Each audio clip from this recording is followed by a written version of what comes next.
안녕하세요. 송은섭입니다. 기도와 응원해 주신 분께 감사합니다. 본 영상 설교는 새가족교회 주일 설교 메시지입니다. 교회 성도님들과 신앙생활의 새가족을 위한 쉬운 메시지를 전합니다. 새가족교회 주일 메시지를 전합니다. 먼저 수정된 안내를 드리자면 빌립보서 메시지를 8주에서 2주 더 늘려서 10주로 하기로 했습니다. 계속해서 빌립보서 말씀을 중심으로 하나님 나라 복음의 메시지를 전하려고 합니다. 오늘은 세 번째 시간입니다. 오늘 함께 읽을 하나님의 말씀은 빌립보서 1장 19절에서 30절까지이며 설교 제목은 사는 것도 죽는 것도 하나님 나라입니다. 오늘 설교에 대한 궁금함, 기대감을 가지고 메시지로 함께 들어가 보겠습니다. 먼저 같이 성경을 읽겠습니다. 빌립보서 1장 21절 말씀, 아랫줄 새번역 성경으로 함께 읽어볼까요? 나에게는 사는 것이 그리스도이시니 죽는 것도 유익합니다. 우리는 왜 살까요? 왜 사는가? 이런 질문을 마음 깊은 곳에서 품고 살아가곤 합니다. 바쁘게 살지만 어느 순간 멈춰서서 이런 생각을 하는 것이죠. 나는 지금 무엇을 위해 이렇게 살아가고 있는가? 나는 누군가? 여긴 어딘가? 여러분은 이 질문에 어떻게 대답하시겠습니까? 조금 더 솔직하게 물어보겠습니다. 여러분의 삶을 한 문장으로 표현한다면 무엇이라고 말할 수 있겠습니까? 나에게 삶이란, 사는 것은 무엇이다. 어떤 분은 가족이라고 말할 수 있습니다. 어떤 분은 성공, 인정, 행복, 돈이라고도 할 수 있을 것 같습니다. 그런데 오늘 본문에서 사도 바울은 아주 놀라운 고백을 합니다. 나에게는 사는 것이 그리스도요, 죽는 것도 유익합니다. 이 고백은 너무 익숙하지만 사실 우리 상식을 완전히 뒤흔드는 고백입니다. 어떻게 사람이 이렇게 말할 수 있을까요? 이러한 궁금함을 가지고 오늘의 메시지로 더 깊이 들어가기를 원합니다. 오늘 설교를 위해서 세 가지 질문을 준비했습니다. 이해하기 쉬운 질문이며 답도 쉽습니다. 이 메시지를 듣는 분들에게 도움이 되는 질문이 되었으면 합니다. 하나씩 살펴볼까요? 첫 번째 질문이에요. 바울의 기대와 희망은 무엇인가? 말씀을 읽어보겠습니다. 나는 여러분의 기도와 예수 그리스도의 영의 도우심으로 내가 풀려나리라는 것을 압니다. 나의 간절한 기대와 희망은 내가 아무 일에도 부끄러움을 당하지 않고 온전히 담대해져서 살든지 죽든지 전과 같이 지금도 내 몸에서 그리스도께서 존귀함을 받으시리라는 것입니다. 나에게는 사는 것이 그리스도이시니 죽는 것도 유익합니다. 내가 풀려나리라는 것을 기대하며 살든지 죽든지 그리스도의 영광이 드러나는 것이다 라고 말하고 있습니다. 먼저 바울의 상황을 생각해 봐야겠습니다. 그는 지금 감옥에 갇혀 있습니다. 자유도 없고 미래도 불확실합니다. 언제 죽을지 모르는 상황이죠. 그런데 바울은 이렇게 말합니다. 여기서 우리는 바울의 중심을 보게 됩니다. 그는 내가 살아남을까를 걱정하지 않습니다. 상황이 나아질까를 고민하지도 않습니다. 그의 관심은 오직 하나입니다. 그리스도가 드러나는가? 21절 나에게는 사는 것이 그리스도이시니 죽는 것도 유익합니다. 이제 바울은 더 깊은 고백으로 나아가고 있습니다. 사는 것도 그리스도, 죽는 것도 유익하다. 이게 무슨 뜻일까요? 먼저 사는 것이 그리스도라는 말은 내 인생의 목적과 이유가 오직 그리스도라는 의미입니다. 먹고 사는 것도, 일하는 것도, 관계를 맺는 것도 모든 것이 그리스도를 위한 삶이라는 것이죠. 그렇다면 죽는 것도 유익은 무엇입니까? 죽음은 끝이 아니라 그리스도와 완전히 함께하는 시작이기 때문입니다. 그래서 바울에게는 삶과 죽음의 목적이 똑같습니다. 살아도 그리스도, 죽어도 그리스도입니다. 이 고백은 사실 하루아침에 만들어지지 않았습니다. 바울은 오랜 시간 동안 자신의 삶을 계속해서 그리스도께 내어드리면서 이 고백에 이르게 된 것입니다. 하나님께서 주시는 무조건적인 사랑과 삶의 목적을 알고 누리는 사람의 고백인 것이죠. 그래서 바울은 상황 가운데 있는 하나님의 뜻을 구합니다. 이것이 신앙의 깊이를 보여주는 기준입니다. 초보적인 신앙은 이렇게 묻습니다. 하나님, 왜 이런 일이 저에게 일어납니까? 조금 더 잘하면 이렇게 묻기도 합니다. 하나님, 이 상황을 어떻게 해결해 주실 건가요? 그러나 성숙한 신앙은 이렇게 묻습니다. 하나님, 이 상황 속에서 어떻게 주님이 드러날 수 있습니까? 여러분은 지금 어떤 질문을 하고 계십니까? 상황은 같지만 인생은 전혀 다르게 흘러갑니다. 왜 그렇습니까? 중심이 다르기 때문입니다. 우리의 삶을 결정하는 것은 상황이 아니라 목적입니다. 바울은 이미 삶의 목적이 분명했기 때문에 어떤 상황 속에서도 흔들리지 않았습니다. 이제 첫 번째 메시지를 정리해 보겠습니다. 하나님의 뜻에 집중하라. 믿음은 상황이 아니라 하나님의 목적, 하나님의 뜻에 집중하는 것입니다. 믿음의 삶은 사는 것도 죽는 것도 하나님을 위해서 유익한 것입니다. 두 번째 질문으로 갈까요? 바울이 계속 사는 이유는 무엇인가? 바울의 놀라운 고백이 있어요. 바울에게 갈등이 있습니다.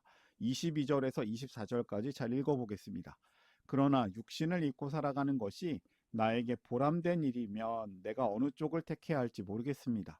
나는 이 둘 사이에 끼어 있습니다. 내가 원하는 것은 세상을 떠나서 그리스도와 함께 있는 것입니다. 그것이 훨씬 더 나으나 내가 육신으로 남아있는 것이 여러분에게는 더 필요할 것입니다. 그리고 25절 볼까요? 나는 이렇게 확신하기 때문에 여러분의 발전과 믿음의 기쁨을 더하기 위하여 여러분 모두와 함께 머물러 있어야 할 것으로 압니다. 바울이 계속 사는 이유는 여러분의 발전과 믿음의 기쁨을 더하기 위하여 라고 산다고 합니다. 여기서 바울의 진짜 마음을 보게 되는 것이죠. 솔직합니다. 나는 차라리 죽어서 주님과 함께 있고 싶다. 그러나 그는 이렇게 말하고 있기도 합니다. 하지만 내가 살아야 한다면 그것은 여러분 때문이다. 바울은 주님과 함께하는 소망, 즉 죽음을 바라지만 땅에서 살아야 할 이유를 또 발견하고 고백을 합니다. 바울이 계속 사는 이유는 공동체 때문입니다. 교회 때문입니다. 내가 살아야 한다면 그것은 여러분 때문입니다. 참 멋지지 않습니까? 세상에서 할 일이 있다고 고백합니다. 이것이 하나님 나라 복음의 사람입니다. 자기 중심이 아니라 다른 사람을 살리는 방향으로 선택하는 삶입니다. 복음으로 사는 사람은 이렇게 생각합니다. 나는 무엇을 얻을까가 아니라 나는 누구를 살릴 수 있을까? 그리고 나는 누구를 도울 수 있을까라고 스스로 묻는 것이죠. 어느 신앙의 선배가 이런 말을 하셨습니다. 내가 살아있는 이유는 아직 하나님이 나를 통해 하실 일이 있기 때문이다. 이 말에 깊이가 있습니다. 삶을 나를 위한 시간으로만 보는 것이 아니라 하나님의 목적을 위한 시간으로 보는 관점입니다. 여러분의 삶은 지금 누구를 살리고 있습니까? 여러분의 존재가 누군가에게 믿음이 되고 기쁨이 되고 힘이 되고 있습니까? 두 번째 메시지를 정리해 보겠습니다. 공동체를 세우며 살라. 성도는 사람을 살리고 세우는 사람들입니다. 성도는 사람 살리는 일을 맡은 사람들입니다. 호흡이 있는 모든 하나님 나라 성도는 이 땅에서 분명하게 할 일이 있습니다. 우리는 그 모두 그 일을 할 때까지 다 할 때까지 이 땅을 사는 것입니다. 세 번째 질문입니다. 바울은 사람들에게 어떤 권면을 했나? 27절 여러분은 오로지 그리스도의 복음에 합당하게 생활하십시오. 또한 어떤 일에서도 대적하는 자들을 두려워하지 않는다는 소식이 나에게 들려오기를 바랍니다. 그리스도의 복음에 합당하게 살라라고 하는 것이죠. 이제 바울은 개인의 고백에서 공동체의 삶으로 시선을 넓힙니다. 여기서 생활하십시오라는 말은 단순히 개인적인 삶의 태도를 넘어서 시민으로서 살아가라라는 의미를 담고 있습니다. 당시 빌립보는 로마의 식민지 도시였습니다. 그곳 사람들은 로마 시민으로서의 자부심이 매우 강했습니다. 나는 로마 시민이다. 이것은 단순한 신분이 아니라 삶의 방식과 태도를 결정하는 정체성이었습니다. 그런데 바울이 말합니다. 너희는 로마 시민으로 살기 전에 하나님 나라 시민, 복음의 시민으로 살아라. 이 말은 매우 도전적인 선언입니다. 세상이 요구하는 기준이 아니라 복음이 요구하는 기준으로 살라라는 것입니다. 우리는 여러 정체성을 가지고 살아갑니다. 직장인, 부모, 학생, 친구. 하지만 그 모든 것보다 앞서는 정체성이 있습니다. 그건 바로 복음의 사람, 하나님 나라 사람이라는 것이죠. 하나님 나라 백성의 특권이 있습니다. 그 특권을 발견하십시오. 하나님은 성도에게 그리스도를 위하여 고난을 받는 특권을 주셨습니다. 복음에 합당하게 산다는 것은 무엇인가? 그 삶은 구체적으로 어떤 모습인가? 이 말씀은 단순한 이야기가 아닙니다. 좀 더 착하게 살라라 이런 말이 아닙니다. 복음대로 살면 항상 편안한 것이 아니죠.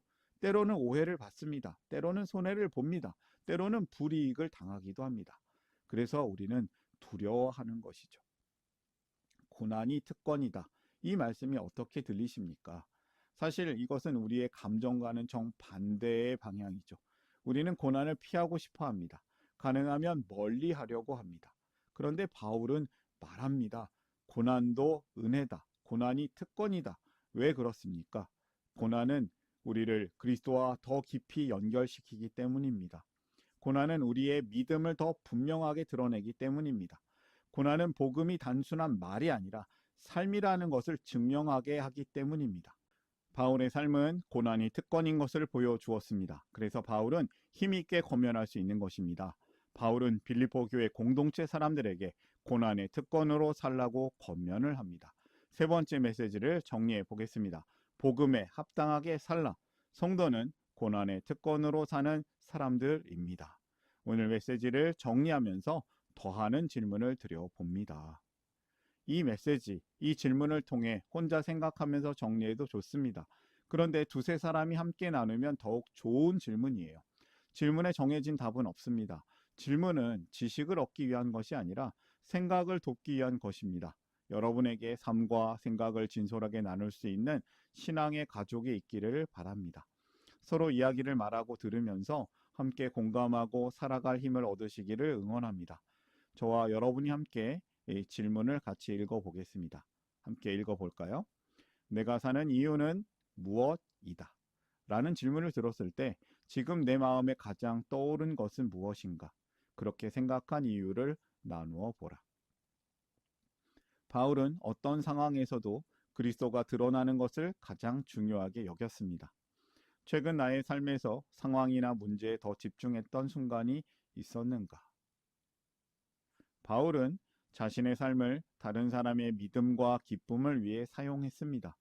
내 삶에서 내가 있어서 누군가가 힘을 얻고 믿음이 세워지고 있다고 느껴지는 관계가 있습니까? 또는 그런 역할을 감당하는 것이 어렵게 느껴지는 이유는 무엇입니까? 이제 오늘의 메시지를 마지막으로 정리해 보겠습니다. 세 가지로 정리합니다. 첫 번째, 하나님의 뜻에 집중하라. 믿음은 상황보다 하나님께 집중하는 것입니다. 두 번째, 공동체를 세우며 살라. 성도는 사람을 살리고 세우는 사람들입니다. 세 번째, 복음에 합당하게 살라. 성도는 고난의 특권으로 사는 사람들입니다. 오늘의 메시지를 마음에 담고 삶으로 결단하면서 함께 기도하기를 원합니다. 기도하겠습니다.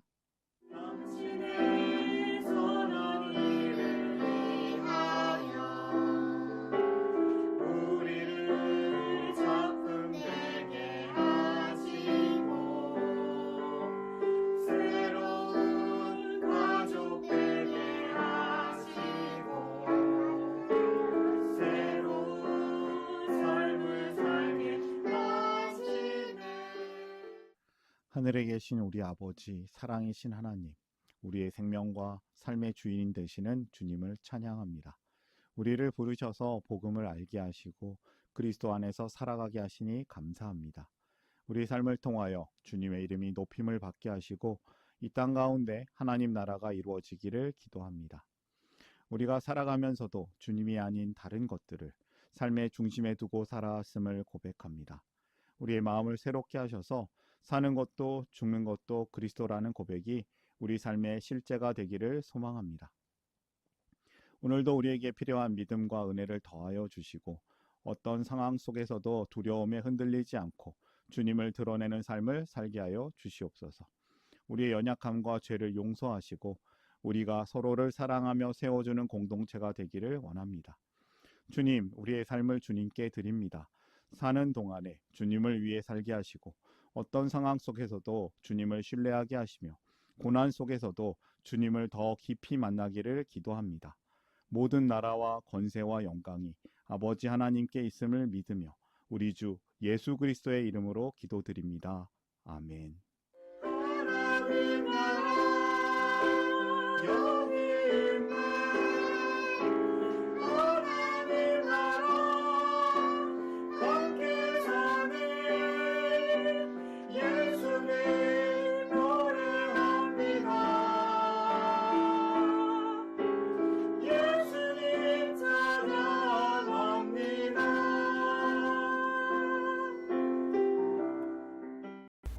샬롬 송은섭입니다. 저를 통해 또는 누군가의 추천과 우연한 기회로 이 메시지를 보게 되신 분들께 감사합니다.